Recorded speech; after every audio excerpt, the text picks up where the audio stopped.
Okay, so I'm pulled over basically at the top of a exit off of the freeway in between in between Billings, Montana and Butte, Montana. It's only like a 2-hour drive between the two of them, so I ended work. It was driving and I had checked the weather earlier today and it wasn't supposed to snow. It was just like cloudy the whole day basically. And I just checked now and it's cloudy, but basically I had to pull over because it's snowing right now. It started snowing and out of nowhere it was basically like a whiteout. I couldn't see, and I was driving through just complete white. Yeah. So what my plan was, I got behind a semi truck that was in the right lane, and I just stayed behind it the whole time, as close to it as I could, so that I knew where it was, hoping that it had brighter lights or better lights for this type of weather on its truck than on my van. So I just stayed behind the semi the whole time, and but with the so I was terrified. Like I'm shaking a little because I just did not expect it, and I was waiting for the next exit basically. And so yeah, that was really scary. And now basically I'm gonna wait for it to stop snowing. There's nothing here. I'm just at like the top of the expressway, pulled over. I got next to this other car. I was riding like this with this car, hoping that the two of us would be able to get like the edge lanes and just stick together basically. So he pulls up. I basically, before I get off this exit, I pull up next to him and like look at him and then go ahead of him and pull off in the exit. And I get over and I pull into this just like patch of pavement, and I roll my window down and he stops and rolls his window down.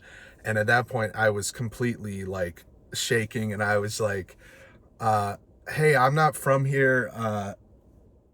That was really freaky. Do you think I should stay here? Because right here there's just nothing. And I don't know. I'm fine to sit here. My van, I have 287 miles of range. I'm completely fine. I could sleep here all night. I could have the van running all night if I wanted. But I don't know. Immediately afterwards, I thought, like, am I crazy? Like, is this just normal for people here? Because he wasn't concerned. His first thing was, yeah, you can go 7 miles up and there's a city over there. You can do that. And I'm like, is it okay if I just stay here? What do you think? I mean, that was pretty scary to me. I was freaked out. And he was like, yeah, you can sit here and wait for 30 minutes then, and it should stop. So I don't know. I guess maybe snow came up on the forecast at some point during the day, but right now it's showing no snow currently, and no snow until like tomorrow morning where I'm at. So basically I don't trust the weather app to tell me if I should go. So I'm just gonna sit here and wait until it stops snowing, and then drive to the city. If it's completely stopped snowing, I'll drive to the city that's 7 miles up and get off there, and I'll wait, I guess. Or no, I'll sleep in that city because I'm all freaked out now. So that's my current plan.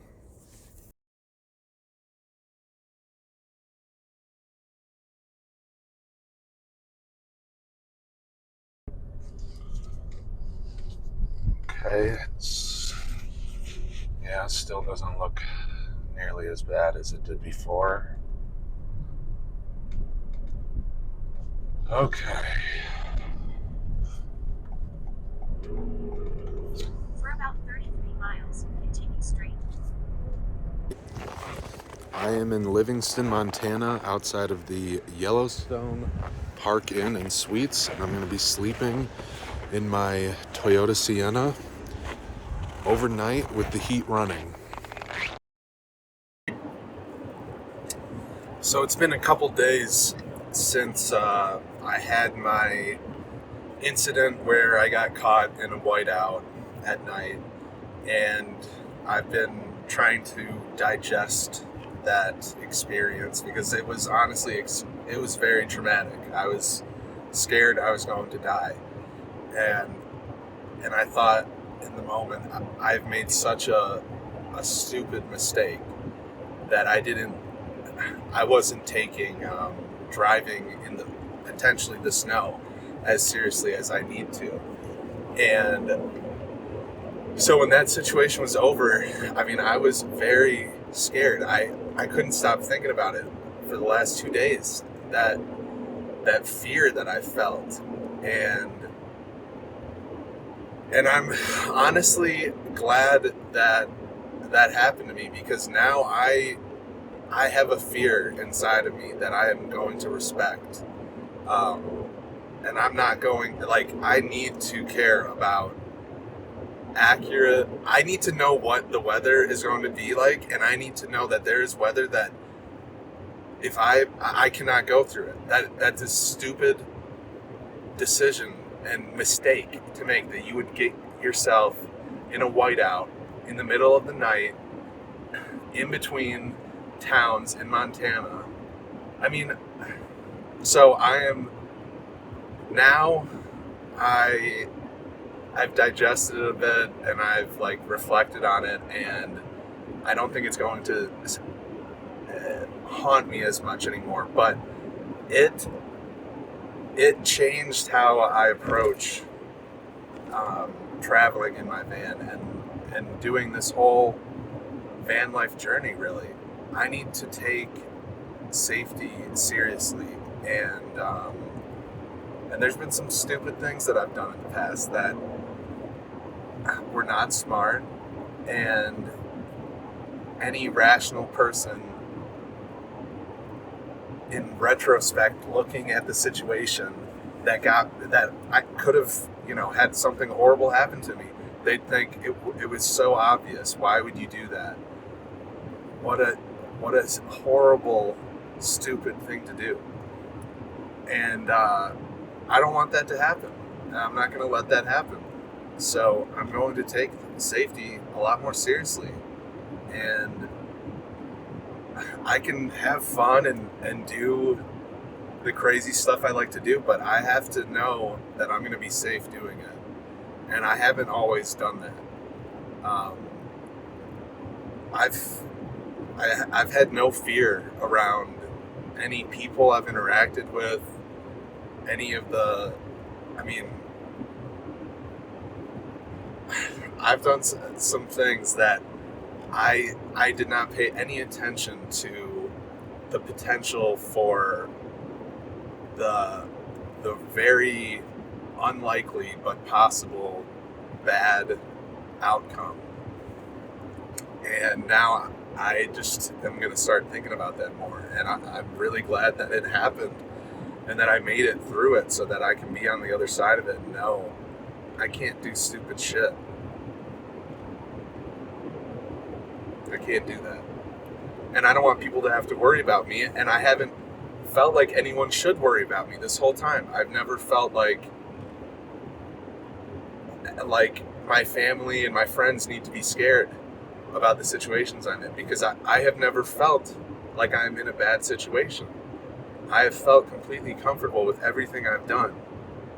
And it doesn't take much for me to get myself in a situation that I shouldn't feel comfortable in. So for that reason, I'm grateful that I felt like I could have died.